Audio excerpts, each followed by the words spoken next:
Welcome back to Veena's learning class. 8ാം ക്ലാസ്സിലെ social സയൻസിൻ്റെ 5ാമത്തെ ചാപ്റ്റർ കുഞ്ഞുങ്ങളെ constitution of India rights and duties. Indian ഭരണഘടന, അവകാശങ്ങളും കർത്തവ്യങ്ങളും. നമ്മളതിൻ്റെ ഒരു പാർട്ട് ഇട്ടതാണ്. ഇതിനകത്തിൽ ഞാൻ ഈ ടെസ്റ്റ് വാരി വലിച്ച് നോട്ടിനകത്തിൽ എഴുതിയിട്ടേ ഇല്ല കുഞ്ഞുങ്ങളെ. കൂടുതലും 1 മാർക്കിൻ്റെ ക്വസ്റ്റ്യനുകളാണ് കൂടുതലും എഴുതിയേക്കുന്നത്. കാരണം സോഷ്യൽ പൊതുവേ നമ്മൾ ടെസ്റ്റ് വായിച്ച് പഠിക്കുക എന്നുള്ളതാണ്. അല്ലാതെ മറ്റൊരാൾ എഴുതി തന്നത് അത് എന്താ ടെസ്റ്റിനകത്തിലെ നോട്ട് തന്നെ കേട്ടോ. അതുകൊണ്ട് നിങ്ങൾ ടെസ്റ്റ് നല്ലപോലെ പഠിക്കുക എന്നുള്ളതാണ് സോഷ്യലിൻ്റെ. പിന്നെ അതിനകത്തിലെ 1 വേർഡൊക്കെ ഒന്നുകൂടെ ഓർത്തിരിക്കാനാണ് സത്യത്തിൽ നമ്മൾ ഈ നോട്ട് തരുന്നത് കേട്ടോ. 1 മാർക്കിൻ്റെയും 2 മാർക്കിൻ്റെയൊക്കെ ക്വസ്റ്റ്യൻ അറിയാൻ വേണ്ടിയാണ് നോട്ട് തരുന്നത്. വലിയ വലിയ ക്വസ്റ്റ്യൻ ആൻസറുകളുണ്ട്. ഞാനത് എടുത്ത് പറയുമ്പോൾ നിങ്ങൾ ടെസ്റ്റിനകത്തിൽ അത് ടിക്ക് ചെയ്യണം കേട്ടോ. ഇതിനകത്തിലെ പ്രധാനപ്പെട്ട ക്വസ്റ്റ്യനുകൾ ഞാൻ എടുത്ത് പറയുമ്പോൾ അത് ടിക്ക് ചെയ്ത് ആ നോട്ട് ടെസ്റ്റിൽ എഴുതിയേക്കുന്ന അതുപോലെ അങ്ങ് പഠിക്കണം. കാരണം ടെസ്റ്റ് ഞാൻ വീണ്ടും എന്തിനാണ് പ്രിൻ്റ് അടിക്കുന്നതെന്ന് വിചാരിച്ചാൽ ഞാൻ എഴുതാഞ്ഞത് കേട്ടോ. ഞാനതൊക്കെ പറയാമേ. ഫസ്റ്റ് നമുക്ക് 1ാമത്തെ ക്വസ്റ്റ്യൻ ആൻസറുകളൊക്കെ 1ാമത്തെ അല്ല 1 മാർക്കിൻ്റെ ക്വസ്റ്റ്യൻ ആൻസറുകളൊക്കെ നോക്കാം കുഞ്ഞുങ്ങളെ. നിയമത്തിന് മുന്നിൽ തുല്യത ഉറപ്പാക്കുന്ന മൗലിക അവകാശം എന്താണ്? നിയമത്തിന് മുന്നിൽ തുല്യത ഉറപ്പാക്കുന്ന മൗലിക അവകാശം എന്താണ്? What is the fundamental right that ensures equality before the law? Right to ഈക്വാളിറ്റിയാണ്, സമത്വത്തിനുള്ള അവകാശമാണ്. നിങ്ങൾ ഇങ്ങനെയൊക്കെ ഉള്ളതാണ് ഈ പാഠത്തിനകത്തിൽ കൂടുതലായിട്ട് അറിഞ്ഞിരിക്കേണ്ടത് കേട്ടോ. അപ്പോൾ അതുപോലെ അങ്ങ് എഴുതിയെടുക്കണം. 2ാമത്തെ, what is the fundamental right that protect citizens from being forced to work without pay? ശമ്പളമില്ലാതെ ജോലി ചെയ്യാൻ നിർബന്ധിതരാകുന്നതിൽ നിന്ന് പൗരന്മാരെ സംരക്ഷിക്കുന്ന മൗലിക അവകാശം ഏതാണ്?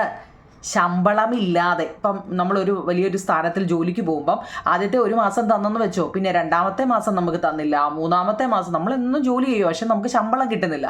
അപ്പം നമ്മൾ അതിന് ഏത് ഏത് അവകാശമാണ് നമുക്കവിടെ പറയാൻ പറ്റുന്നത്? റൈറ്റ് എഗെയിൻസ്റ്റ് എക്സ്പ്ലോയിറ്റേഷനാണ്, ചൂഷണത്തിനെതിരെയുള്ള അവകാശമാണ്. പാഠത്തിൻ്റെ പേരേ അവകാശങ്ങളാണ് കേട്ടോ. റൈറ്റ്സുകൾ, നമുക്ക് എന്തെല്ലാം അവകാശങ്ങളുണ്ട്. അപ്പം ശമ്പളം നമുക്കൊരു ജോലിക്കാരൻ തന്നില്ലെങ്കിൽ ചൂഷണത്തിനെതിരെയുള്ള അവകാശം എന്നാണ് അതിന് പറഞ്ഞത്. റൈറ്റ് എഗെയിൻസ്റ്റ് എക്സ്പ്ലോയിറ്റേഷൻ കേട്ടോ. 3ാമത്തെ, പൗരന്മാർക്ക് അവർ തിരഞ്ഞെടുത്ത മതം, അവരവർ തിരഞ്ഞെടുക്കുന്ന മതമുണ്ട്. ഹിന്ദു ആവട്ടെ, മുസ്ലിം ആയിക്കോട്ടെ, ക്രിസ്ത്യൻ ആയിക്കോട്ടെ, വേറെ ഒത്തിരി ഇല്ല, ഇഷ്ടംപോലെ മതങ്ങൾ. അപ്പോൾ അതിലേതാണ് നമ്മൾ ആചരിക്കാൻ നമുക്ക് അനുവദിക്കുന്ന മൗലിക അവകാശം ഏതാണ്? പൗരന്മാർക്ക് അവർ തിരഞ്ഞെടുത്ത മതം ആചരിക്കാൻ അനുവദിക്കുന്ന മൗലിക അവകാശം ഏതാണ്? Which fundamental right allow citizen to practice their chosen religion? ഏതാ കുഞ്ഞുങ്ങളെ? റൈറ്റ് ടു റിലീജിയസ് ഫ്രീഡം ആണ് കേട്ടോ. മതസ്വാതന്ത്ര്യത്തിനുള്ള അവകാശമാണ്. മതസ്വാതന്ത്ര്യത്തിനുള്ള അവകാശമാണ്. ഓരോന്നും വൃത്തിയായിട്ട് എഴുതിയെടുക്കണേ. ആദ്യത്തെ 3 ഓക്കെ. 4ാമത്തത്, which fundamental right ensures equal opportunities in public employment? പൊതു തൊഴിൽ തുല്യ അവസരങ്ങൾ ഉറപ്പാക്കുന്ന മൗലിക അവകാശം ഏതാണ്? പൊതുവായിട്ടുള്ള തൊഴിൽ, ഇപ്പോൾ ആണും പെണ്ണും ഒക്കെ ഒരേ ജോലി തന്നെ ചെയ്തെന്ന് വെച്ചു, അവർക്കെല്ലാം തുല്യ അവകാശങ്ങളല്ലേ, തുല്യ അവസരങ്ങളൊക്കെ ആയിരിക്കും അല്ലേ. പൊതു തൊഴിൽ തുല്യ അവസരങ്ങൾ ഉറപ്പാക്കുന്ന മൗലിക അവകാശങ്ങൾ ഏതാണ്? റൈറ്റ് ടു ഇക്വാളിറ്റി, സമത്വത്തിനുള്ള അവകാശമാണ്.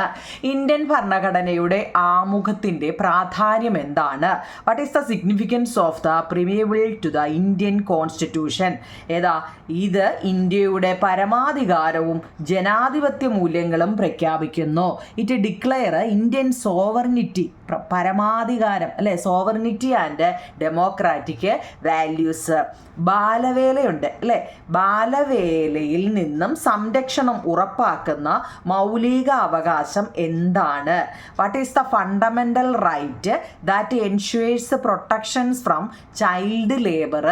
അതും റൈറ്റ് എഗെയിൻസ്റ്റ് എക്സ്പ്ലോയിറ്റേഷൻ ആണ്, ചൂഷണത്തിനെതിരെയുള്ള അവകാശമാണ്. Which articles of the Indian constitutions abolishes untouchability? ഇന്ത്യയിലെ ഭരണഘടനയിൽ ഏത് ആർട്ടിക്കിളാണ് തൊട്ടുകൂടായ്മ ഇല്ലാതാക്കുന്നത്? അൺടച്ചബിലിറ്റി, തൊട്ടുകൂടായ്മ ഇല്ലാതാക്കിയത് അല്ലേ. ഏതിലാണ്? ആർട്ടിക്കിൾ 17 കേട്ടോ, 17. 7 ഇതെല്ലാം ഈ പാഠത്തിലെ ഏറ്റവും ഇമ്പോർട്ടൻ്റ് ക്വസ്റ്റ്യനുകളാണ് ഈ തരുന്നത് കേട്ടോ. എട്ടാമത്തത് ഭരണഘടനാ പരിഹാരങ്ങൾക്കുള്ള അവകാശത്തിൻ്റെ ഉദ്ദേശ്യം എന്താണ്? ഭരണഘടനാ പരിഹാരങ്ങൾക്കുള്ള അവകാശത്തിൻ്റെ ഉദ്ദേശം എന്താണ്?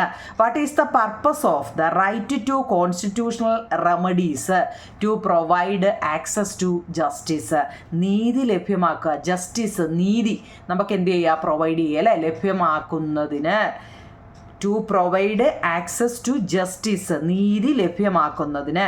Which act was implemented through Gandhian idea of organising village panchayat? ഗ്രാമപഞ്ചായത്തുകൾ സംഘടിപ്പിക്കുക എന്ന, അത് വാക്ക് നോക്കിക്കൊണ്ടേ നിങ്ങളെ, ഗ്രാമപഞ്ചായത്തുകൾ സംഘടിപ്പിക്കുക എന്ന ഗാന്ധിയൻ ആശയത്തിലൂടെ നടപ്പിലാക്കിയ നിയമം ഏതാണ്? ദ പഞ്ചായത്തി രാജ് നഗരപാലിക നിയമം എന്താ കേട്ടോ, Nagarpalika act. The Panchayati Raj Nagarpalika act എന്ന് ഇംഗ്ലീഷിൽ. മലയാളത്തിലോ 1993 പഞ്ചായത്തി രാജ് നഗരപാലിക നിയമമാണ്. എന്നാ വന്നത്? ദ ആക്ട് ഓഫ് 1993 കേട്ടോ. ഇനി which act was implemented through the liberal idea of free education? സൗജന്യ വിദ്യാഭ്യാസം എന്ന ഉദാര ആശയത്തിലൂടെ നടപ്പിലാക്കിയ നിയമം ഏതാണ്? എല്ലാത്തിനും ക്ലൂ അടിച്ചാൽ മതി നിങ്ങളെ. സൗജന്യ വിദ്യാഭ്യാസം എന്ന് കേൾക്കുമ്പോൾ നിങ്ങൾ വലിച്ചു പഠിക്കേണ്ട സൗജന്യ വിദ്യാഭ്യാസം, ഗ്രാമപഞ്ചായത്തുകൾ സംഘടിപ്പിക്കുക എന്നത്, ഭരണഘടനാ പരിഹാരങ്ങൾക്കുള്ള അവകാശത്തിൻ്റെ ഇതിൻ്റെ എല്ലാത്തിൻ്റെ ഒരു ക്ലൂ ഒന്ന് പഠിച്ചു വെച്ചാൽ മതി കേട്ടോ.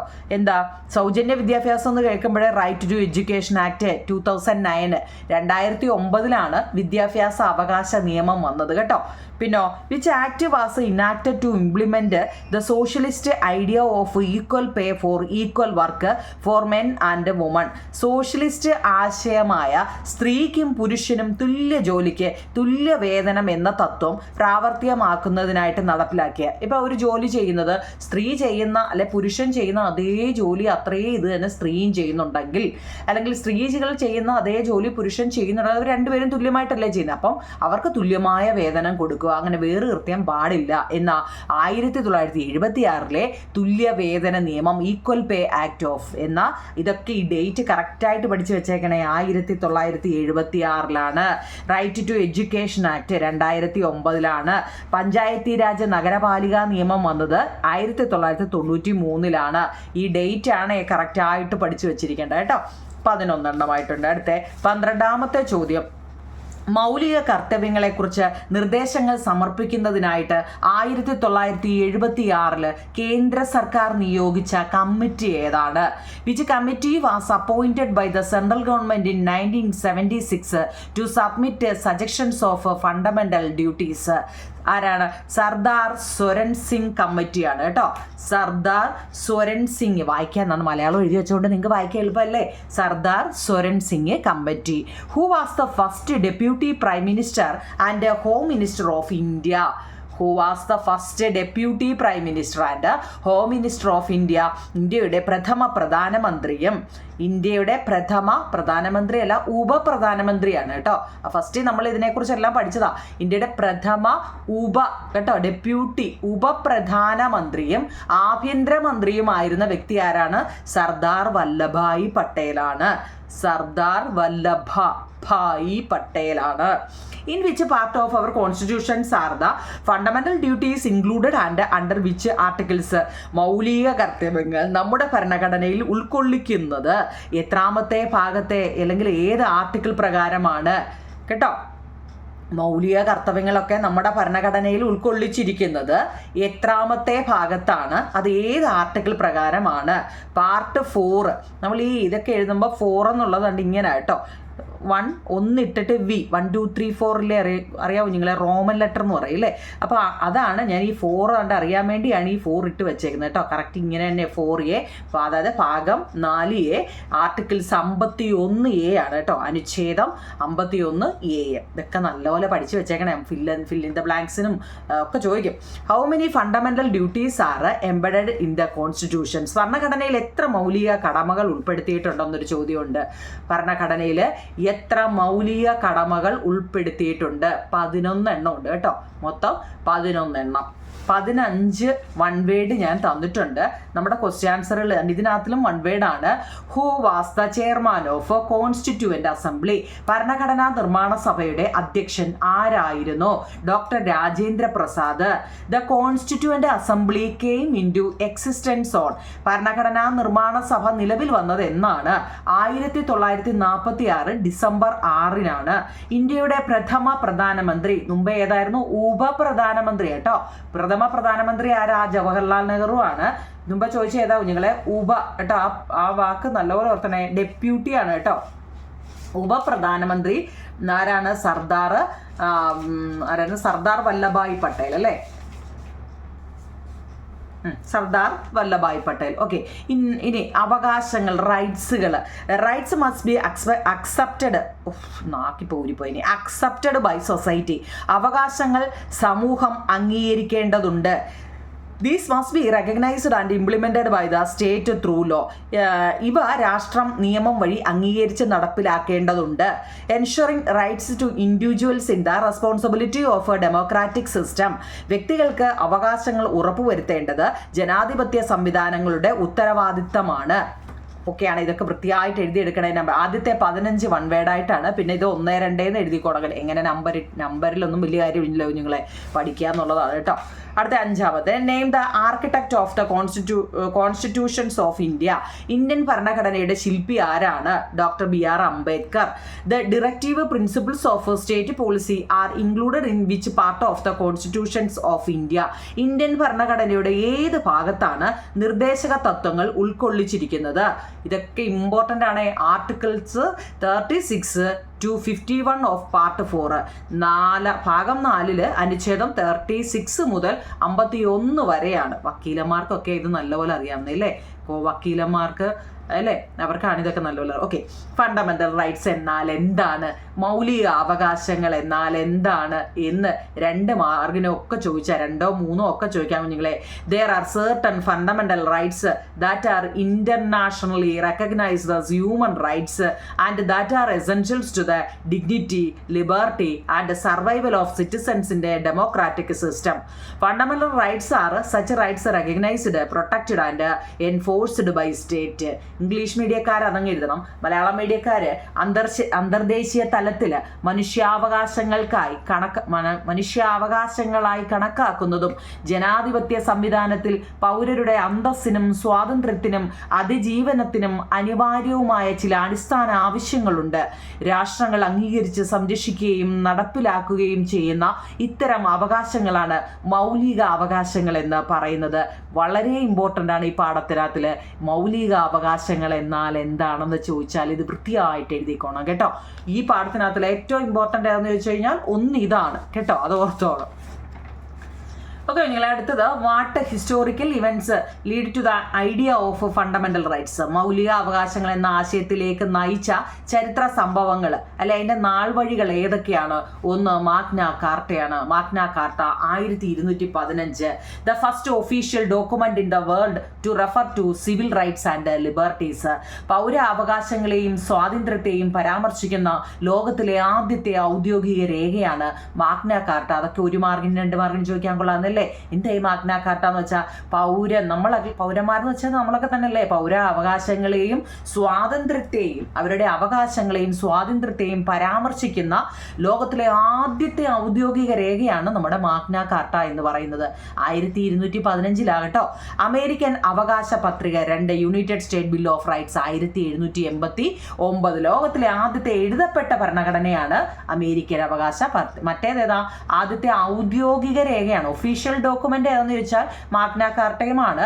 റിട്ടൺ അല്ലെ, എഴുതപ്പെട്ടതാണ് റിട്ടൺ അല്ലെ ഡോക്യുമെന്റ്സ് ആണ് ഏതാ? അമേരിക്കൻ അവകാശ പത്രിക. ഫ്രഞ്ച് വിപ്ലവത്തെ തുടർന്നുണ്ടായ മനുഷ്യാവകാശ പ്രഖ്യാപനം, declaration of the rights of man and of the citizen 1789. ഐക്യരാഷ്ട്ര സംഘടനയുടെ സാർവദേശീയ മനുഷ്യാവകാശ പ്രഖ്യാപനം, യൂണിവേഴ്സൽ ഡിക്ലറേഷൻ ഓഫ് ഹ്യൂമൻ റൈറ്റ്സും ഉണ്ട്. 4 കാര്യങ്ങളാണ് ഏതാണ്? മൗലിക അവകാശങ്ങൾ എന്ന ആശയത്തിലേക്ക് നയിച്ച ചരിത്ര സംഭവങ്ങൾ ഏതൊക്കെയാണെന്ന് ചോദിച്ചു കഴിഞ്ഞാൽ ഈ 4 എണ്ണം തന്നെ എഴുതി വെച്ചേക്കണം. ഡേറ്റ്, ഈ പാഠത്തിനകത്ത് നിങ്ങൾ ഡേറ്റ് നല്ലതുപോലെ പഠിച്ചോണം. ഒരുപാട് ഡേറ്റുകൾ തന്നിട്ടുണ്ട് കേട്ടോ. Name the day which is observed as the constitution day in India. Indian ഭരണഘടനാ ദിനമായിട്ട് ആചരിക്കുന്ന ദിവസം ഏതാവും ഞങ്ങളെ? നവംബർ 26 കേട്ടോ. അതൊക്കെ ഇമ്പോർട്ടൻ്റ് ആണ്, എല്ലാം ഇമ്പോർട്ടൻ്റ് കേട്ടോ. അപ്പോൾ 9. ഓക്കെ കുഞ്ഞുങ്ങളെ. അപ്പോൾ 10ാമത്തത് identify the first official document in the world to refer to civil right and liberties. മുമ്പ് നമ്മൾ പറഞ്ഞു അല്ലേ, പൗര അവകാശങ്ങളെയും സ്വാതന്ത്ര്യങ്ങളെയും പരാമർശിക്കുന്ന ലോകത്തിലെ ആദ്യത്തെ ഔദ്യോഗിക ഒഫീഷ്യൽ ഡോക്യുമെന്റ് മാഗ്ന കാർട്ടയാണ്. When the constituent assembly came into being, ഭരണഘടനാ അസംബ്ലി നിലവിൽ വന്നത് 1946 ഭരണഘടനാ അസംബ്ലിയുടെ ചെയർമാൻ ആരായിരുന്നു എന്ന് ചോദിച്ചാൽ ഡോക്ടർ രാജേന്ദ്ര പ്രസാദ് ആണ്. who was the chairman of the Constituent Assembly. അതൊക്കെ ഇമ്പോർട്ടൻ്റ് ആണ്. What is the meaning of the word Magna Carta? Magna Carta എന്ന വാക്കിന്റെ അർത്ഥം എന്താവും നിങ്ങളെ? ബിഗ് ഡോക്യുമെന്റ് എന്നാണ്, വലിയ പ്രമാണം. ഇതൊക്കെ വൺ വേർഡിന്റെ നോക്കിയാൽ 1 മാർക്കിന്റെ ക്വസ്റ്റ്യൻ ആയി തന്നിരിക്കുന്ന എല്ലാം. Who was the king of England who signed the Magna Carta? Magna കാർട്ടയിൽ ഒപ്പുവെച്ച ഇംഗ്ലണ്ടിലെ രാജാവ് ആരാണ്? കിങ് ജോൺ രാജാവാണ് കേട്ടോ. What is the fundamental rights that ensures equality below the law? നിയമത്തിന് മുന്നിൽ തുല്യത ഉറപ്പാക്കുക. മൗലികാവകാശം എന്താണ്? നിയമത്തിന് മുന്നിൽ തുല്യത ഉറപ്പാക്കുക. ഇത് മൗലികാവകാശത്തിൽ എന്താണ്? റൈറ്റ് ടു ഇക്വാളിറ്റി, സമത്വത്തിനുള്ള അവകാശമാണ് കേട്ടോ. ഇതെല്ലാം വൺ വേർഡാണ് കുഞ്ഞുങ്ങളെ. ഇപ്പം ഈ പറഞ്ഞ 10 മുതൽ 15 വരെയും വൺ വേർഡാണ്. മുമ്പ് നമ്മൾ എഴുതിയത് ഓർത്തോണേ. അടുത്തത് 16ാമത്തെ ചോദ്യം. What are the 2 legal document? What are the 2 legal documents of rights that were formed in England under the influence of Magna Carta? അതായത് ഇംഗ്ലണ്ടിൽ മാഗ്ന കാർട്ടയുടെ സ്വാധീനത്താൽ രൂപപ്പെട്ട 2 അവകാശ രേഖകൾ ഏതെല്ലാമാണ്? ഒന്ന് ബിൽ ഓഫ് റൈറ്റ്സും 2 പെറ്റീഷൻ ഓഫ് റൈറ്റ്സുമാണ്. ബിൽ ഓഫ് റൈറ്റ്സും പെറ്റീഷൻ ഓഫ് റൈറ്റ്സുമാണ്. ലോകത്തിലെ ആദ്യത്തെ എഴുതപ്പെട്ട ഭരണഘടന, മുമ്പ് നമ്മൾ ഒഫീഷ്യൽ ഡോക്യുമെന്റ് ആണ് മാഗ്ന കാർട്ട. എഴുതപ്പെട്ടത് അമേരിക്കൻ കോൺസ്റ്റിറ്റ്യൂഷൻ ആണ് കേട്ടോ. തിരിഞ്ഞു പോകല്ലേ അത് കേട്ടോ. 2-3 എടുത്ത് ഞാൻ എനിക്കൊന്ന് എഴുതിയിട്ടുണ്ട്, അത് വളരെ ഇമ്പോർട്ടൻ്റ് ആണ്. അടുത്ത 18ാമത്തെ ചോദ്യം. നമ്പർ ഇതിൽ കൂടുതലൊക്കെ ആയോ നിങ്ങൾ കേട്ടോ, കാരണം ആദ്യത്തെ 15 എണ്ണം വൺ വേർഡ് നമ്മൾ എഴുതിയിട്ടുണ്ടായിരുന്നു, അത് കഴിഞ്ഞിട്ടുള്ളതാണിത്. What were the factors that influenced the inclusions of fundamental rights in the constitution of India? Indian ഭരണഘടനയിൽ മൗലിക അവകാശങ്ങൾ ഉൾപ്പെടുത്തുന്നതിനെ സ്വാധീനിച്ച ഘടകങ്ങൾ എന്തെല്ലാമാണ്? ഒന്ന് denial of rights experienced during colonial rule, കോളനി ഭരണകാലത്ത് അനുഭവിച്ച അവകാശ നിഷേധങ്ങൾ. Existing conditions in the world, ലോക സാഹചര്യങ്ങൾ. The value upheld by the freedom struggles, സ്വാതന്ത്ര്യ സമരം ഉയർത്തിപ്പിടിച്ച മൂല്യങ്ങൾ. Ideas of the Indian renaissance movement, Indian നവോത്ഥാന പ്രസ്ഥാനത്തിന്റെ ആശയങ്ങൾ. ഈ 4 എണ്ണം വൃത്തിയായിട്ട് എഴുതിയെടുത്തോണം കേട്ടോ. 18ാമത്തെ. അടുത്ത 19ാമത്തെ ചോദ്യം. മനുഷ്യാവകാശ പ്രഖ്യാപനം 1789 ഫ്രാൻസിലെ ദേശീയ അസംബ്ലി പ്രഖ്യാപിച്ച അവകാശ രേഖയാണ് ഈ മനുഷ്യാവകാശ പ്രഖ്യാപനം കേട്ടോ. അതൊക്കെ ഒരു ബോക്സിനകത്തിലൊന്ന് ഇട്ടേരെ. What rights are guaranteed to citizens in the bill of rights of the United State constitutions? American ഭരണഘടനയിലെ അവകാശ പത്രികയിൽ അല്ലെങ്കിൽ ബിൽ ഓഫ് റൈറ്റ്സിൽ പൗരന്മാർക്ക് ഉറപ്പ് നൽകുന്ന അവകാശങ്ങൾ എന്തെല്ലാം? അമേരിക്കൻ ഭരണഘടനയിലെ അവകാശ പത്രികയിൽ അല്ലെങ്കിൽ ബിൽ ഓഫ് റൈറ്റ്സിൽ പൗരന്മാർക്ക് ഉറപ്പ് നൽകുന്ന അവകാശങ്ങൾ എന്തെല്ലാമാണ്? ഒന്ന് right to freedom of speech, അഭിപ്രായ പ്രകടനത്തിനുള്ള അവകാശമുണ്ട്. റൈറ്റ് ടു റിലീജിയസ് ബിലീഫ്, മതവിശ്വാസത്തിനുള്ള അവകാശമുണ്ട്. Right to freedom of press അല്ലെ, മാധ്യമ പ്രവർത്തനത്തിലുള്ള അവകാശമുണ്ട്. റൈറ്റ് ടു അസംബിൾ പീസ്ഫുള്ളി, സമാധാനപരമായ സംഘം ചേരാനുള്ള അവകാശമുണ്ട്. Right to security of life and prosperity, നമ്മുടെ ജീവനും സ്വത്തിനും സംരക്ഷണത്തിനുമുള്ള അവകാശമുണ്ട്. 5 റൈറ്റ്സുകളാണ് എഴുതിയേക്കുന്നത്. അമേരിക്കൻ ഭരണഘടനയിലെ അവകാശ പത്രികയിൽ അല്ലെങ്കിൽ ബിൽ ഓഫ് റൈറ്റ്സിലെ പൗരന്മാർക്കുള്ള ഉറപ്പ് നൽകുന്ന അവകാശങ്ങളാണ് കുഞ്ഞുങ്ങളെ ഈ 5 എണ്ണം കൊടുത്തിരിക്കുന്നത്. അത് വൃത്തിയായിട്ട് എഴുതണേ. 20 എണ്ണമായിട്ടുണ്ട്. അടുത്ത 21ാമത്തെ. What are the minority group in our states? നമ്മുടെ സംസ്ഥാനത്തിലെ ന്യൂനപക്ഷ വിഭാഗങ്ങൾ ഏതൊക്കെയാണ് കേട്ടോ? ലിംഗ്വിസ്റ്റിക് മൈനോറിറ്റി ഉണ്ട്, ക്രിസ്ത്യൻസ്, മുസ്ലിംസ്, സിഖ്സ്, പല ജാതിയിൽപ്പെട്ട. നിങ്ങൾക്ക് ഇഷ്ടമുള്ള ഒരു 3 എഴുതിയെടുത്ത് എക്സെട്ര കൊടുത്താൽ മതി കേട്ടോ. ഇനി ഫണ്ടമെന്റൽ റൈറ്റ്സ് നമ്മുടെ ടെസ്റ്റിൽ കിടപ്പുണ്ട്. നിങ്ങൾ ഇതിനകത്തിലെ ആർട്ടിക്കിൾസ് ആണ് അറിയേണ്ടത്. റൈറ്റ് ടു ഇക്വാളിറ്റി ആണെങ്കിൽ അത് ആർട്ടിക്കിൾസ് 14 മുതൽ 18 വരെയാണ് അല്ലേ, എന്ന് വെച്ചാൽ സമത്വത്തിനുള്ള അവകാശം. റൈറ്റ് ടു ലിബർട്ടി ഉണ്ട് അല്ലേ, സ്വാതന്ത്ര്യത്തിനുള്ള അവകാശം, അത് ആർട്ടിക്കിൾസ് 19 മുതൽ 22 വരെയാണ്. റൈറ്റ് എഗെയിൻസ്റ്റ് എക്സ്പ്ലോയിറ്റേഷൻ, ചൂഷണം ചൂഷണത്തിനെതിരായ അവകാശമാണെങ്കിൽ അത് ആർട്ടിക്കിൾസ് 23 മുതൽ 24 വരെയാണ്. Right to freedom of religion, മതസ്വാതന്ത്ര്യത്തിനുള്ള അവകാശമാണെങ്കിൽ അത് ഈ ആർട്ടിക്കിൾസ് എന്ന് വെച്ചാൽ മലയാളം മീഡിയക്കാർക്ക് അനുച്ഛേദം എന്നാണ് കേട്ടോ. അനുച്ഛേദം 25 മുതൽ 28 വരെയാണ്. കൾച്ചറൽ ആൻഡ് എഡ്യൂക്കേഷണൽ റൈറ്റ്സ്, നമുക്ക് സംസ്കാരവും വിദ്യാഭ്യാസപരമായ ആശയങ്ങളൊക്കെ വന്നത് 29 മുതൽ 30 വരെയാണ്. റൈറ്റ് ടു കോൺസ്റ്റിറ്റ്യൂഷണൽ റെമഡീസ്, ഭരണഘടനാപരമായ പരിഹാരങ്ങൾക്കുള്ള അവകാശം ആർട്ടിക്കിൾസ് 32ലുമാണ് പറഞ്ഞിരിക്കുന്നത്. നിങ്ങളുടെ ടെസ്റ്റിൽ അത് ഓൾറെഡി വിശദമായിട്ട് പറഞ്ഞിട്ടുണ്ട്, അതുകൊണ്ട് അതിൻ്റെ ക്ലൂ മാത്രമേ ഞാൻ എഴുതി വെച്ചിട്ടുള്ളൂ. 22 എണ്ണം. ഇത്രയായിരുന്നു നിങ്ങൾ നമ്മൾ ആ ഫസ്റ്റ് ടൈം പറഞ്ഞിരിക്കുന്നത്. ഫസ്റ്റ് അല്ലേ, ഒന്നാമത്തതിൽ അഡീഷണൽ നമ്മൾ വൺ വേർഡ് കുറേ അതിനകത്തിലുണ്ടായിരുന്നു. ഇനി അടുത്തത്, what guarantee does the right to freedom of religious provide to all religion, മതസ്വാതന്ത്ര്യത്തിനുള്ള അവകാശം എല്ലാ മതങ്ങൾക്കും നൽകുന്ന ഉറപ്പ് എന്താണ്? മതസ്വാതന്ത്ര്യത്തിനുള്ള അവകാശം എല്ലാ മതങ്ങൾക്കും നൽകുന്ന ഉറപ്പ് എന്താ? എല്ലാ മതങ്ങൾക്കും തുല്യ പരിഗണനയും തുല്യ സംരക്ഷണവും മതസ്വാതന്ത്ര്യത്തിനുള്ള അവകാശവും ഉറപ്പ് നൽകുന്നു. It guarantees equal treatment and equal protection to all religion. മതസ്വാതന്ത്ര്യത്തിനുള്ള അവകാശം നൽകുന്നത് ആരാണ്? മതസ്വാതന്ത്ര്യത്തിനുള്ള അവകാശം നൽകുന്നത് ആരാണ്? Who grants the right to freedom of religion? നമ്മുടെ ഇന്ത്യൻ ഭരണഘടനയാണ്, ഇന്ത്യൻ കോൺസ്റ്റിറ്റ്യൂഷനാണ്. എന്താണ് ഈ മൈനോറിറ്റീസ്? ന്യൂനപക്ഷം എന്നാൽ എന്താണ്? Minorities are group of people who follow a common language, religion or culture and are fewer in number than other group in a particular part of the country or the all country. രാജ്യത്തിൻ്റെ അത് നല്ലപോലെ അത് 2 മാർക്കിനൊക്കെ ചോദിക്കാൻ പറ്റിയ ഒരു question. എന്താണ് ഈ ന്യൂനപക്ഷങ്ങൾ അല്ലെങ്കിൽ മൈനോറിറ്റീസ് എന്ന് വെച്ചാൽ എന്താണ്? രാജ്യത്തിൻ്റെ ഏതെങ്കിലും ഒരു പ്രത്യേക ഭാഗത്തോ അല്ലെങ്കിൽ രാജ്യത്തൊട്ടാകെയോ മറ്റ് വിഭാഗങ്ങളെക്കാൾ എണ്ണത്തിൽ കുറവുള്ളവരും ഒരു പൊതുഭാഷയോ മതമോ സംസ്കാരമോ പിന്തുടരുന്നവരുമായ ജനവിഭാഗങ്ങളെയാണ് ന്യൂനപക്ഷങ്ങൾ എന്ന് പറയുന്നത്.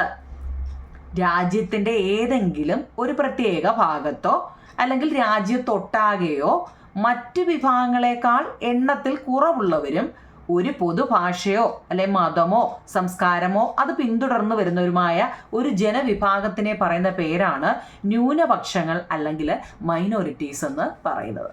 25 അടുത്ത 26, what you mean by the fundamental rights, culture and educational rights? സാംസ്കാരികവും വിദ്യാഭ്യാസപരവുമായ അവകാശങ്ങൾ എന്ന മൗലിക അവകാശം അർത്ഥമാക്കുന്നത് എന്താണ്? നിങ്ങൾ നമ്മുടെ ടെസ്റ്റിനകത്ത് തന്നെ അതിനെക്കുറിച്ച് പറയുന്നുണ്ടോ? മൗലിക അവകാശങ്ങളെ കുറിച്ചാണ് ഇവിടെ പറയുന്നുണ്ട്, കാണുന്നുണ്ടല്ലോ. അതിനെ ഓരോന്നിനെ കുറിച്ചും പറയുന്നുണ്ട് അല്ലേ. ഫസ്റ്റ് അതായത് നമ്മുടെ മൗലിക അവകാശങ്ങളിൽ വരുന്നതാണ് സമത്വത്തിനുള്ള അവകാശങ്ങളുണ്ട്. കുറേ അവകാശങ്ങളെക്കുറിച്ച് പറയുന്നുണ്ട്. നിങ്ങൾ ആ ടെസ്റ്റിൽ അത് നല്ലതുപോലെ പഠിച്ചിരിക്കണം കേട്ടോ. ടെസ്റ്റിനകത്തിലെ ഇപ്പോൾ വിദ്യാഭ്യാസം അവകാശ നിയമം ഒരു ക്ലൂ ഞാൻ പറയാണ്ട്, അതുപോലെ 2002 86ാം ഭരണഘടനാ ഭേദഗതിയിലൂടെ അനുച്ഛേദം 21A പ്രകാരമാണ് വിദ്യാഭ്യാസം മൗലിക അവകാശമായിട്ട് പ്രഖ്യാപിക്കപ്പെട്ടത്. 2009 വിദ്യാഭ്യാസ അവകാശ നിയമം അത് പാർലമെന്റും അംഗീകരിച്ചു. 2010 ഏപ്രിലാണ് നിയമം പ്രാബല്യത്തിൽ വന്നത്. ഈ നിയമപ്രകാരം 6 വയസ്സിനും 14 വയസ്സിനും ഇടയിലുള്ള എല്ലാ കുട്ടികൾക്കും സൗജന്യവും നിർബന്ധിതവും ഗുണനിലവാരമുള്ളതുമായ വിദ്യാഭ്യാസം അങ്ങ് ഉറപ്പാക്കി. അങ്ങനെ നമ്മൾ വായിച്ചിട്ട് ഓരോന്നിനെക്കുറിച്ച് നമുക്കപ്പോൾ എന്താണെന്നൊക്കെ നമുക്ക് പഠിക്കാൻ പറ്റും. അപ്പോൾ ഏതൊക്കെയാണെന്ന് അറിയണേ. സമത്വത്തിനുള്ള അവകാശത്തെക്കുറിച്ചൊന്ന് അറിഞ്ഞിരിക്കണം, സ്വാതന്ത്ര്യത്തിനുള്ള അവകാശത്തെക്കുറിച്ചൊന്ന് അറിഞ്ഞിരിക്കണം, വിദ്യാഭ്യാസ അവകാശ നിയമത്തെ കുറിച്ച് അറിയണം, ചൂഷണത്തിനെതിരായ അവകാശത്തെക്കുറിച്ചും മതസ്വാതന്ത്ര്യത്തിലുള്ള അവകാശത്തെക്കുറിച്ചും, സാംസ്കാരികവും വിദ്യാഭ്യാസപരമായ അവകാശങ്ങൾ, ഭരണഘടനാപരമായ അവകാശം, അങ്ങനെ ഒരു 5 അവകാശങ്ങളെ കുറിച്ച് പറയുന്നുണ്ട്. നിങ്ങളത് ടെസ്റ്റ് നല്ലതുപോലെ വായിച്ചിട്ട് വേണം പരീക്ഷയ്ക്കൊക്കെ പോവാൻ കേട്ടോ. കാരണം അതുപോലെ പഠിക്കേണ്ട കാര്യങ്ങളാണ് കേട്ടോ. അത് ഞാൻ പറഞ്ഞേ, അതുപോലെ പഠിക്കണം കേട്ടോ. അതിനകത്തിൽ സാംസ്കാരികവും വിദ്യാഭ്യാസപരമായ അവകാശങ്ങൾ നമ്മൾ പറഞ്ഞായിരുന്നു അല്ലേ. അതിനകത്തിൽ ഒരെണ്ണം അതായത് പേജ് നമ്പർ 80 ഒരു ചോദ്യമാണ് ഇത് വരുന്നത്. അതിനകത്തിലെ ഒരു 2 മാർക്കിന്റെ ചോദ്യം കുഞ്ഞുങ്ങളെ, ന്യൂനപക്ഷങ്ങൾക്ക് സംസ്കാരം, ഭാഷ, ലിപി എന്നിവ സംരക്ഷിക്കുന്നതിനുള്ള അവകാശം ന്യൂനപക്ഷങ്ങൾക്ക് വിദ്യാഭ്യാസ സ്ഥാപനങ്ങൾ സ്ഥാപിക്കുന്നതിനും അത് നടത്തുന്നതിനുമുള്ള അവകാശം, ഇതൊക്കെ ഏതാ കൾച്ചറൽ ആൻഡ് എഡ്യൂക്കേഷണൽ റൈറ്റ്സിൽ വരുന്ന കേട്ടോ. Minorities have the right to preserve and develop their culture, language and script കേട്ടോ. ന്യൂനപക്ഷങ്ങൾക്ക് സംസ്കാരം, ഭാഷ, ലിപി എന്നിവ സംരക്ഷിക്കുന്നതിനുള്ള അവകാശമുണ്ട് കേട്ടോ. Minorities have right to establish and run their own educational institutions. അതൊക്കെ നല്ലതുപോലെ ഉണ്ട്, അതൊന്ന് മനസ്സിലാക്കി തന്നെ പഠിക്കണം കേട്ടോ. അടുത്ത എന്താണ് റിട്ടുകൾ എന്നാൽ? WRITS ആണ് റിട്ട് കേട്ടോ, ഒന്ന് ഓർത്തോടെ നിങ്ങളെ. Writs are orders and directions issued by the supreme court or the high court for the protections of the fundamental rights. എളുപ്പമല്ല ഒരു ക്വസ്റ്റ്യൻ ആൻസർ നിങ്ങളെ. Writs are orders and directions issued by the supreme court or the high court for the protections of the fundamental rights.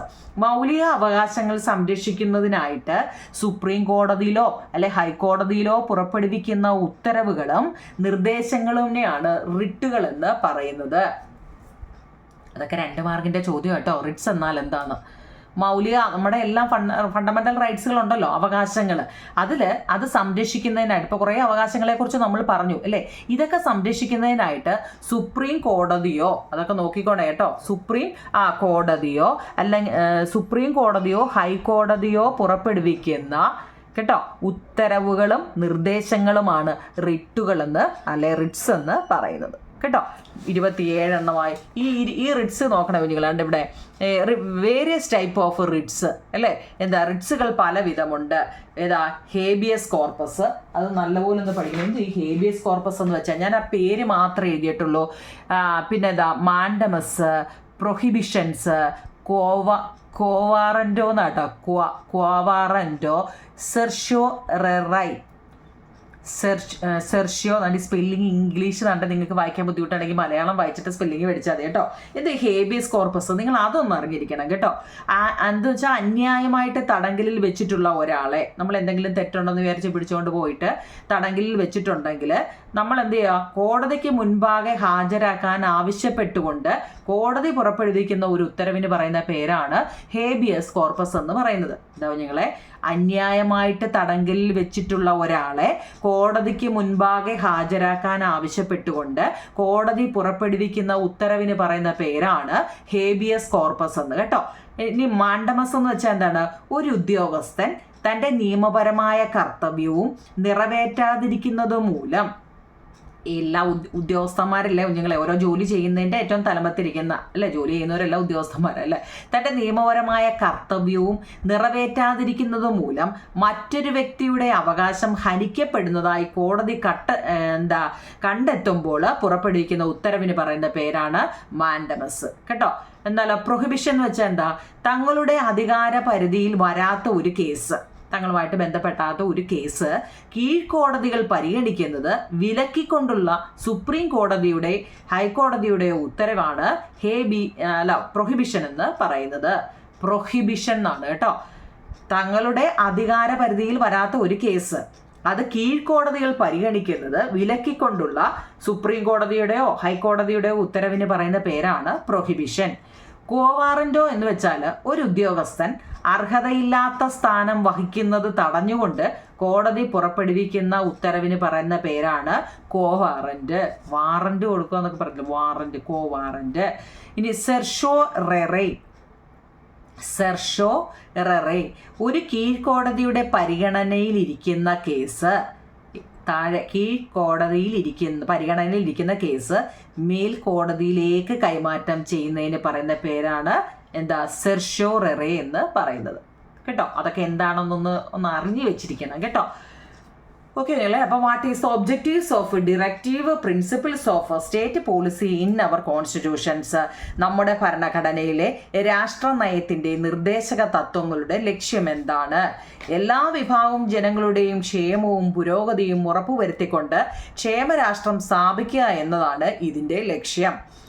It aim is to be established a welfare state by ensuring the ensuring the welfare and progress of all sections of the people. ഇതെല്ലാം ഈ രണ്ടും കൂടി ഉള്ളതുകൊണ്ട് നമുക്ക് വലിയ question answer ആയിട്ട് തോന്നുന്നത് കേട്ടോ. അവനവൻ്റെ അങ്ങ് എഴുതി എടുത്താൽ മതി. In which part of the constitutions are the directive principles included? നിർദ്ദേശക തത്വങ്ങൾ ഭരണഘടനയിൽ ഉൾപ്പെടുത്തിയിരിക്കുന്നത് ഏത് ഭാഗത്താണ്? പാർട്ട് 4 ആണ്. In which articles are the directive principles included in the constitutions? ഏതെല്ലാം അനുച്ഛേദങ്ങളിലാണ് നിർദ്ദേശക തത്വങ്ങൾ ഭരണഘടനയിൽ ഉൾപ്പെടുത്തിയിരിക്കുന്നത്? Articles 36 to 51. അനുച്ഛേദം 36 മുതൽ 51 വരെയാണ് കേട്ടോ. ഇതൊക്കെ ആ ആർട്ടിക്കിൾസ്, ഒരുപാട് ആർട്ടിക്കിൾസ് ഇപ്പം നമ്മൾ പറഞ്ഞു, അതെല്ലാം വൃത്തിയായിട്ട് നോക്കണേ. 31 എണ്ണമായി. 32ാമത്തെ ചോദ്യം, explain the different idea of the directive principles of state policy. രാഷ്ട്ര നയത്തിൻ്റെ നിർദ്ദേശക തത്വങ്ങളിലെ വ്യത്യസ്ത ആശയങ്ങൾ എന്തെല്ലാമാണ്? അത് വളരെ ഇമ്പോർട്ടൻ്റ് കേട്ടോ. അത് ഞാൻ അതിൻ്റെ പോയിന്റ് മാത്രമേ എഴുതിയിട്ടുള്ളൂ. ഉദാര ആശയങ്ങൾ, ലിബറൽ ഐഡിയ ഉണ്ട്, സോഷ്യലിസ്റ്റ് ഐഡിയ ഉണ്ട്, ഗാന്ധിയൻ ആശയങ്ങളുണ്ട്. അത് വളരെ ഇമ്പോർട്ടൻ്റ് ആവും നിങ്ങളെ. അത് ടെസ്റ്റിനകത്തിലേക്ക് കിടക്കുന്ന അതുപോലെ പഠിച്ചെങ്കിലേ ഒക്കത്തുള്ളൂ. ഞാനത് പോയിന്റ് മാത്രമേ എഴുതിയിട്ടുള്ളൂ. അതാണ് ഇവിടെ ടെസ്റ്റിലെ പേജ് നമ്പർ 83 എന്ന് എഴുതി വെച്ചിരിക്കുന്നത്. നിങ്ങളത് പഠിക്കാൻ വേണ്ടിയാണ്. എന്താണ് ഈ ഉദാര ആശയങ്ങൾ? നിങ്ങളുടെ ടെസ്റ്റിനകത്തിൽ കിടപ്പുണ്ട്. ഇംഗ്ലീഷ് മീഡിയക്കാർ വേണേ ഒന്ന് കേട്ടോടെ നിങ്ങളെ. അതായത് അന്താരാഷ്ട്ര സമാധാനവും സുരക്ഷിതത്വവും അഭിവൃദ്ധിപ്പെടുത്തുക, പൗരർക്ക് ഏകരൂപമായ നിയമസംഹിത, തുല്യനീതിയും സൗജന്യ നിയമസഹായവും ഉദാര ആശയങ്ങളിലാണ്. 6 വയസ്സിൽ താഴെയുള്ള കുട്ടികൾക്ക് പരിചരണവും വിദ്യാഭ്യാസവും വ്യവസ്ഥ ചെയ്യൽ, പരിസ്ഥിതി, കന്നുകാലി, വന്യജീവി സംരക്ഷണം, ഇതെല്ലാം ഉദാര, അതായത് ലിബറൽ ഐഡിയ, ഉദാര ആശയത്തിൽ വരുന്നതാണ്. അടുത്ത സോഷ്യലിസ്റ്റ് ഐഡിയാസ് നോക്കിയേ. തൊഴിലാളികൾക്ക് ജീവിക്കാൻ ആവശ്യമായ വേതനം കൊടുക്കുക, സ്ത്രീക്കും പുരുഷനും തുല്യ ജോലിക്ക് തുല്യ വേതനം കൊടുക്കുക, വ്യവസായശാലകളുടെ നടത്തിപ്പിൽ തൊഴിലാളികളുടെ പങ്കാളിത്തം, തൊഴിൽ ചെയ്യുന്നതിനുള്ള അവകാശമുണ്ട്, നീതി പൂർവികവും മാനുഷികവുമായ തൊഴിൽ സാഹചര്യങ്ങളും പിന്നെ പ്രസവ ആനുകൂല്യങ്ങളും ഉറപ്പുവരുത്തുക. ഇതൊക്കെ സോഷ്യലിസ്റ്റ് ഐഡിയാസിൽ വരുന്നതാണ്. അടുത്ത ഗാന്ധിയൻ ആശയങ്ങൾ, ഗ്രാമപഞ്ചായത്തുകൾ സംഘടിപ്പിക്കുക, കുടിൽ വ്യവസായങ്ങൾ പരിപോഷിപ്പിക്കുക, കൃഷിയും മൃഗസംരക്ഷണവും. ഗാന്ധിയനകത്തിലാണ് ഇതെല്ലാം വരുന്നത്.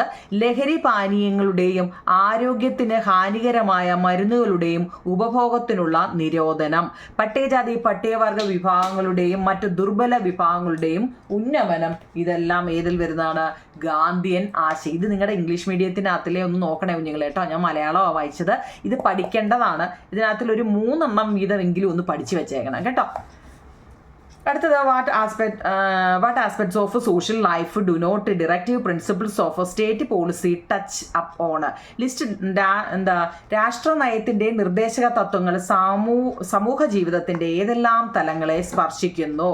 ടച്ച് അപ്പോൺ അല്ലേ? ഏതെല്ലാം തലങ്ങളെ സ്പർശിക്കുന്നു? ഒന്ന് സോഷ്യോ എക്കണോമിക് ജസ്റ്റിസ്, സാമൂഹിക സാമ്പത്തിക നീതി, പീപ്പിൾസ് വെൽഫെയർ, ജനക്ഷേമം, എഡ്യൂക്കേഷൻ, വിദ്യാഭ്യാസം, ലോ, നിയമം, ഇതിലെല്ലാം വരുന്നതാണ് കേട്ടോ. 33ാമത്തെ ചോദ്യം. 34 difference between the fundamental rights and directive principles. ഇത് വളരെ ഇമ്പോർട്ടൻ്റ് ആയിട്ടോ. ഇതും കൂടി ഒന്ന് പഠിക്കണേ കുഞ്ഞുങ്ങളെ. അതായത് മൗലിക അവകാശങ്ങളും നിർദ്ദേശക തത്വങ്ങളും തമ്മിലുള്ള വ്യത്യാസം എന്താണ്? ഫണ്ടമെന്റൽ റൈറ്റ്സും ഡിറക്റ്റീവ് പ്രിൻസിപ്പിളും തങ്ങളുടെ വ്യത്യാസം. Can be restored through court, കോടതി വഴി പുനഃസ്ഥാപിക്കാൻ നമുക്ക് കഴിയുന്നുണ്ട്. പക്ഷേ ഡിറക്റ്റീവിലോ cannot be restored through court, അവിടെ അത് കഴിയില്ല. Setting limit on the government power, ഗവൺമെൻറ്റിൻ്റെ അധികാരങ്ങൾക്ക് പരിധി നിർണ്ണയിക്കുന്നുണ്ട്. പക്ഷേ ഇപ്പുറത്തോ it force the government to do certain things, ചില കാര്യങ്ങൾ ചെയ്യാൻ ഗവൺമെൻറ്റിനെ അവർ പ്രേരിപ്പിക്കുന്നു എന്നാണ്. 3ാമത്തെ protecting the right of individuals, വ്യക്തികളുടെ അവകാശങ്ങളെ സംരക്ഷിക്കുന്നത് മൗലിക അവകാശങ്ങളിലാണെങ്കിൽ ഇപ്പം ഡിറക്റ്റീവ് പ്രിൻസിപ്പിൾസോ ensuring the welfare of all sections of society, സമൂഹത്തിലെ എല്ലാ ജനങ്ങളുടെയും ക്ഷേമം ഉറപ്പുവരുത്തുന്നു. 4ാമത്തെ അമെൻമെൻറ്റ് പ്രൊസീജിയേഴ്സ് ആർ കോംപ്ലിക്കേറ്റഡ്, ഭേദഗതി നടപടികൾ സങ്കീർണമാണ്. അമെൻമെൻറ്റ് പ്രൊസീജിയേഴ്സ് ആർ കോംപ്ലിമെൻറ്റഡ് എന്ന് വെച്ചാൽ ഭേദഗതി നടപടികളൊക്കെ അവിടെ സങ്കീർണമാണെന്ന് വെച്ചാൽ കോംപ്ലിക്കേറ്റഡ് ആണ് അല്ലേ. The amendment process is simple ആണ്. ഡിറക്റ്റീവ് പ്രിൻസിപ്പിളിൽ അല്ലെങ്കിൽ നിർദ്ദേശക തത്വങ്ങളിൽ അമെൻമെൻറ്റ് പ്രോസസ്സൊക്കെ എളുപ്പമാണ് അല്ലെങ്കിൽ ലളിതമാണ്. പ്രാക്ടീസ് പൊളിറ്റിക്കൽ ഡെമോക്രസി അല്ലേ, രാഷ്ട്രീയ ജനാധിപത്യത്തെ പ്രാവർത്തികമാക്കുന്നു. Practices political democracy. എന്നാൽ ഇപ്പുറത്തോ റിയലൈസിങ് സോഷ്യോ എക്കണോമിക് ഡെമോക്രസിയാണ്. സാമൂഹിക സാമ്പത്തിക ജനാധിപത്യത്തെ സാക്ഷാത്കരിക്കുന്നു എന്നുള്ളതാണ് കേട്ടോ. അതിൽ 5 ഒരു 4 പഠിച്ചു വെച്ചേക്കണം കേട്ടോ. ഏതെങ്കിലും നിങ്ങൾക്ക് ചെറുത് നോക്കിയായിരിക്കും നിങ്ങൾ പഠിക്കുന്നത്, എന്നാലും ചെറുതോ വലുതോ എന്തെങ്കിലും ആയിട്ട് കുഞ്ഞുങ്ങളെ 4 പഠിച്ചു വെച്ചേക്കണം. 34 ലാസ്റ്റ് ക്വസ്റ്റ്യൻ ആണ്. What is the basic principles of fundamental duties? മൗലിക കർത്തവ്യങ്ങളുടെ അടിസ്ഥാന തത്വം എന്താണ്? ഫണ്ടമെന്റൽ ഡ്യൂട്ടീസ്, ഫണ്ടമെന്റൽ റൈറ്റ്സ്, ഇതൊക്കെ നമ്മൾ കുറേ പഠിച്ചു. ഇനി ഇതിൻ്റെ ഫണ്ടമെന്റൽ ഡ്യൂട്ടീസ്, മൗലിക കർത്തവ്യങ്ങളുടെ അടിസ്ഥാന തത്വം എന്താണ്? പ്രിൻസിപ്പിൾസ് ആണ് അല്ലേ, തത്വം. പൗരർ മൗലിക അവകാശങ്ങൾ അനുഭവിക്കുമ്പോൾ മൗലിക കർത്തവ്യങ്ങളെ കുറിച്ചുകൂടി ബോധമുള്ളവർ ആകണം എന്നതാണ്. ഒരു പൗരർ, ഒരു സിറ്റിസൺ മൗലിക അവകാശങ്ങൾ അനുഭവിക്കുമ്പോൾ മൗലിക കർത്തവ്യങ്ങളെ കുറിച്ചുകൂടി അവർ ബോധമുള്ളവർ ആകണം. When citizens enjoy their fundamental rights they should also be aware of their fundamental duties. അപ്പം ഞാൻ ഇത്ര എഴുതിയിട്ടുള്ളൂ നിങ്ങളെ. ഏകദേശം ഇതിനകത്തിലേക്ക് ഇത് വലിയ വലിയ ക്വസ്റ്റ്യൻ ആൻസറുകളൊക്കെ സോഷ്യൽ എപ്പോഴും ടെസ്റ്റ് ചെയ്യുന്നതാണ് നമ്മൾ പഠിക്കേണ്ടത്. എന്നാൽ ഇതിനകത്ത് കൂടുതലും 1 വേഡുകളാണ് ഞാൻ ഉൾക്കൊള്ളിച്ചിരിക്കുന്നത്. അതങ്ങ് പഠിക്കണം കേട്ടോ. എന്നിട്ട് നമ്മുടെ 8ാം ക്ലാസ്സിൻ്റെ ഫിസിക്സും കെമിസ്ട്രിയും ബയോളജിയും പിന്നെ സോഷ്യലും ഒക്കെ നമ്മൾ ഇട്ടിട്ടുണ്ട്. എല്ലാ നോട്ടുകളും നിങ്ങൾ വൃത്തിയായിട്ട് എഴുതിയെടുക്കണേ നിങ്ങൾ കേട്ടോ. ഓക്കെ, ലൈക്കും ഷെയറും കമൻറ്റും ഒക്കെ ചെയ്യണേ, സബ്സ്ക്രൈബും ഒക്കെ ചെയ്യണേ നിങ്ങൾ കേട്ടോ. Okay, thank you.